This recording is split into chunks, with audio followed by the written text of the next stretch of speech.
அனைவருக்கும் வணக்கம். தலைப்பு 7. தசரதர், ராமர், பரதர், லக்ஷ்மணன் நால்வரின் பாசம் பற்றி பேச போகிறேன். அயோத்தி நகரத்தில் தசரத சக்கரவர்த்தி 60,000 ஆண்டுகள் நல்லாட்சி செய்து வந்தார். 36 தேசங்களின் மன்னர்களுக்கு தலைவனாக திகழ்ந்தார் தசரத மன்னர். அவர் அனைத்து மக்களையும் நேசித்தார். அவர்களை பாதுகாப்பதற்காக தினமும் கண்முழித்து அவர்களை பாதுகாத்தார். இவ்வளவு இருந்த போதிலும் தசரத மன்னருக்கு குழந்தை இல்லாதது மிகவும் வருத்தத்தை அளித்தது. பிள்ளைகளை வேண்டி தசரத மன்னர் புத்திர காமேஷ்டி யாகம் செய்தார். இதன் மூலம் அவர்களுக்கு 4 புதல்வர்கள் பிறந்தார்கள். ராமர், லக்ஷ்மணன், பரதன், சத்ருகன் என 4 பையன்கள் பிறந்தார்கள். நால்வரில் ராமர் தசரதருக்கு உயிர் மாதிரியானவர்.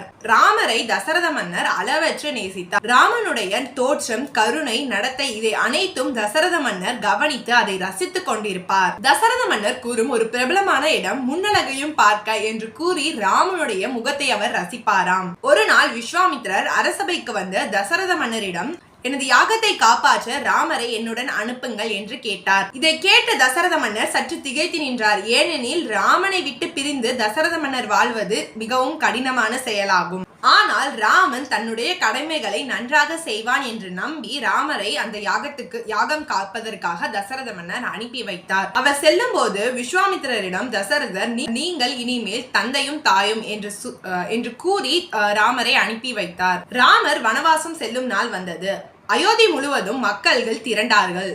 அனைத்து மக்களும் வருத்தத்தில் மூழ்கி கண்ணீருடன் இருந்தார்கள். இந்த சூழ்நிலையை சமாளிக்க ராமர் மக்களிடம் என்ன கூறினார் என்றால், என் தந்தையின் வாக்குக்கு நான் கட்டுப்பட்டிருக்கிறேன். எனவே நான் வனவாசம் செல்ல போகிறேன். இந்த நாட்டை பரதன் நல்லாட்சி புரிவான் என்று சொல்லிவிட்டு ராமர், சீதை, லக்ஷ்மணன் என 3 வனவாசம் சென்று விட்டார்கள். ராமர் வனவாசம் சென்றதை ஏற்றுக்கொள்ள முடியாமல் தசரத மன்னர் உயிரை நீக்கிக் கொண்டார். இங்கு தந்தையாக தசரத மன்னர் ராமர் மீது வைத்திருக்கும் பாசம் வெளிப்படுகிறது. தந்தையின் வாக்கை காப்பாற்ற வேண்டும் என ராமர் தன்னுடைய நாட்டையே தன்னுடைய தம்பியான பரதனிடம் விட்டுவிட்டு சென்று விட்டார். ராமர் மற்றும் தசரத மன்னருக்கிடையே இருக்கும் பாசமும் தம்பி மீது அவர் வைத்திருக்கும் நம்பிக்கையும் அழகாக வெளிப்படுகிறது. அடுத்ததாக லக்ஷ்மணன் ராமனின் மாறாத கூட்டாளி. ராமர் மீது மிகுந்த மரியாதையும் ஆழமான பாசத்தையும் கொண்டிருந்தார் லக்ஷ்மணன்.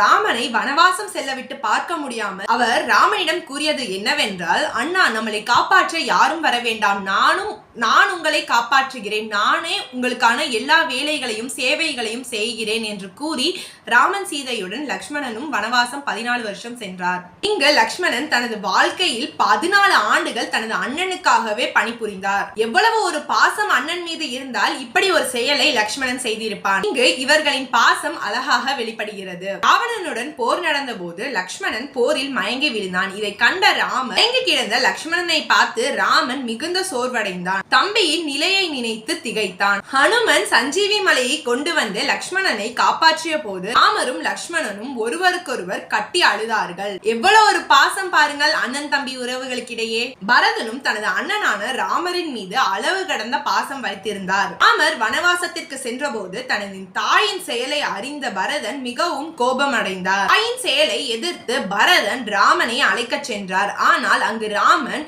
தந்தையின் வாக்கை நான் எப்போதும் மீற மாட்டேன் என்று அதை மறுத்துவிட்டார். இதனால் பரதன் அண்ணன் திரும்பி வரும் வரை நான் மண்ணில் படுத்து வாழ்வேன் என வனத்தில் வாழ்ந்தார். 14 ஆண்டுகள் கழித்து என் அண்ணன் வரவில்லை என்றால் நான் அக்னி பிரவேசம் செய்வேன் என்று தீர்மானித்தார். இந்த ஒரு அளவுக்கு அண்ணனின் மீது பரதன் பாசம் கொண்டிருந்தார். சிறந்த அரசனாக இருக்கும் தசரத மன்னரின் பாசம் ராமர், லக்ஷ்மணன், பரதர் என அனைவரும் இணைந்த பாசமாக வெளிப்படுகிறது. ராமபிரானுடைய கருணையும் பாசமும் மக்களிடையே என்றும் நிலைத்திருக்கும். ஜெய் ஸ்ரீராம்.